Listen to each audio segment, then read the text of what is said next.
So with Dawud alayhi salam, powerful, wealthy, successful, yet look at what he's praised for in the Quran and the Sunnah.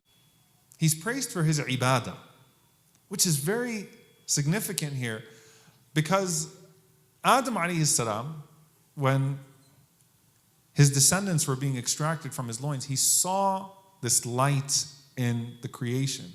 And he said, who is that child of mine? And he was told it's Dawud alayhi salam. And Dawud was so beautiful that Adam alayhi salam gave him several decades of his life.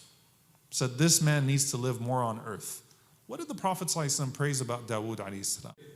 The Prophet alayhi salam mentioned the best prayer at night, Qiyamul Layl, is the prayer of Dawud alayhi salam. You know that last third of the night? He traced that to Dawud alayhi salam, that Dawud alayhi salam used to wake up in the last third of the night.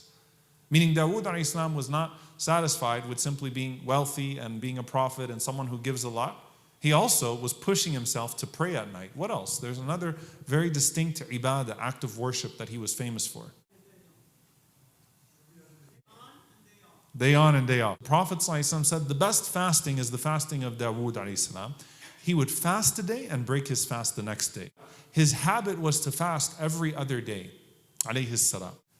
But he still found the prerogative to rise from his comfortable bed in the last third of the night and to forsake his comfortable wealth every other day and fast with Allah subhanahu wa ta'ala. Instead, Dawud alayhi salam was known for always surrounding himself bil-aytam, with the orphans. The narration from Dawud alayhi salam, that Dawud alayhi salam said, Kun lil yatim kal abil rahim. Kun lil yatim kal abil rahim. Be to the orphan like a loving father. Be to the orphan like a loving father. Meaning when Dawud alayhi salam surrounded himself with aytam, with orphans, he wasn't just writing a check. He was taking deep interest in their lives. You see, now it kind of makes sense. How did Sulaiman alayhi salam have all of this wealth and it didn't faze him at all? And he's still a zahid, a complete ascetic, who's not moved by any of the kingdom in front of him, anything that Allah subhanahu wa ta'ala put at his disposal, because he's had a father.